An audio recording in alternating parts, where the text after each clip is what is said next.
Kok bisa Satpol PP tidak berani copot spanduk yang melanggar itu? Takut kenapa? Ada intimidasi atau apa?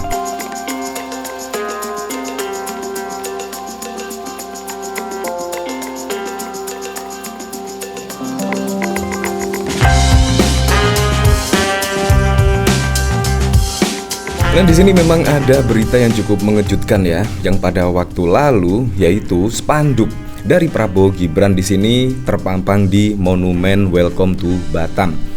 Dan bahkan pada waktu lalu juga Bawaslu menyampaikan hal tersebut melanggar aturan. Tetapi bukannya meminta maaf lah atau apalah, tetapi di sini malah ada berita yaitu TKD klaim spanduk Prabowo Gibran di Monumen Welcome to Batam sudah berizin. Dan bahkan ada berita di situ bahkan Satpol PP pun tidak berani mencopot. Ini kan sangat lucu sekali. Seharusnya masalah seperti ini masalah yang sangat kecil lah. Seharusnya ya kalau melanggar aturan menurut Bawaslu ya meminta maaf dan lain sebagainya. Tetapi di sini tidak.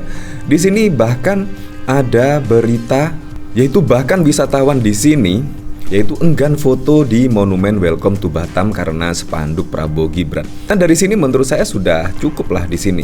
Yaitu setidaknya dengan laporan para wisatawan di sini, yaitu bahkan enggan berfoto di Welcome to Batam gara-gara adanya spanduk dari Prabowo Gibran. Menurut saya di sini sah-sah saja dan Satpol PP seharusnya juga bertindak tegas dan langsung mencopot baliho Prabowo Gibran di sini.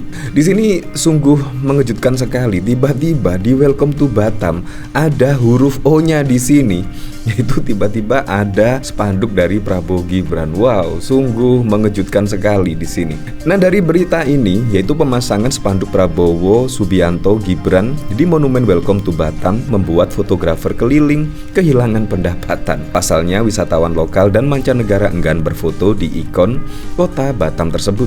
Ketua Bawaslu Kepri mengakui bahwa banyak fotografer keliling di kawasan Welcome to Batam mengeluhkan adanya pemasangan baliho Prabowo Gibran. Akibatnya, banyak wisatawan membatalkan niat untuk berfoto di lokasi tersebut.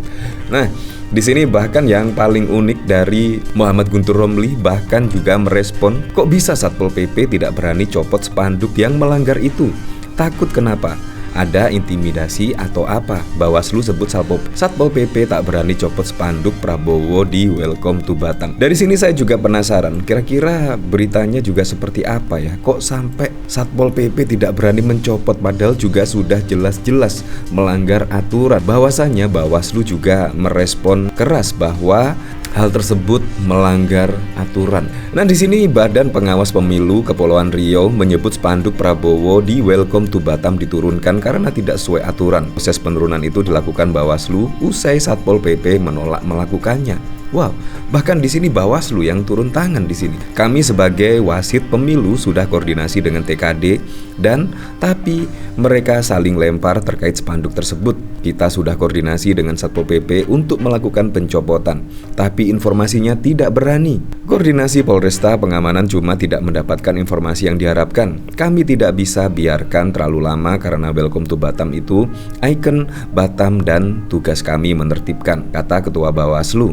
Pada 1 Januari, Sul Hadril menyebut koordinasi ke TKD, Capres dan Cawapres itu dilakukan oleh Bawaslu Batam. Ia menyebut pihaknya sempat mendapatkan informasi bahwa spanduk tersebut telah mendapatkan izin dari Pemkot Batam. Namun, saat diminta oleh pihaknya, hal itu tidak diberikan.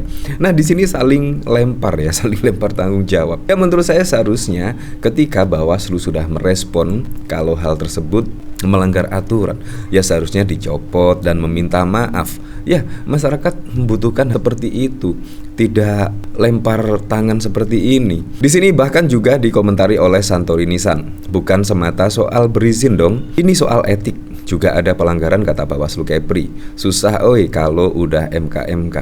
Ya memang di sini bukan masalah mendapatkan izin atau tidak mendapatkan izin, tetapi di sini masalah etik. Apakah pemasangan spanduk yaitu di Welcome to Batam akan menambah pemandangan yang bagus? Kan jelas tidak. Bahkan di sini juga banyak warga-warga di sini ketika ingin bersuah foto di depan monumen Welcome to Batam, bahkan juga mengurungkan niatnya. Dan bahkan fotografer keliling di sini juga kehilangan pendapatan gara-gara spanduk dari Gibran dan juga Prabowo di sini yang terpampang di Welcome to Batam. Entah seperti apa di sini ya. Nah, dari sini saya penasaran kira-kira komentarnya seperti apa ya di sini. Di sini dari Merdeka, tidak perlu berakal dan beradab buat pasang baliho segede itu. Cukup beretika saja, Bawaslu RI sudah senang. Mungkin Bapak Kurawa bisa kasih pencerahan atau klarifikasi. Kalau memang sudah berizin, mosok dicopot. Bayangkan misalnya tiba-tiba di Monas atau di ikon IKN ada spanduk raksasa PSGRR dan diklaim sudah berizin. Melihat banyak hal-hal lucu akhir-akhir ini, rasanya ini cukup berpeluang jadi nyata. Kelihatannya 02 memang gak mau dipilih.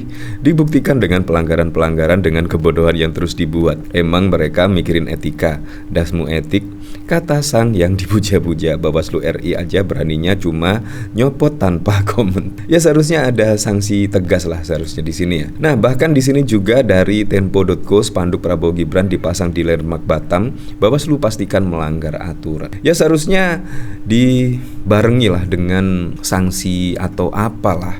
Karena kalau cuma ya dicopot seperti itu pasti nanti akan ada pemasangan lagi karena tidak ada sanksi. Nah, dari sini dari cuitan dari Guntur Romli saya juga penasaran. Kok sampai bisa Satpol PP tidak bisa berani mencopot yaitu spanduk dari Prabowo Gibran di sini. Di sini ditanggapi oleh Ridwan, semuanya dibawa ke ranah politik.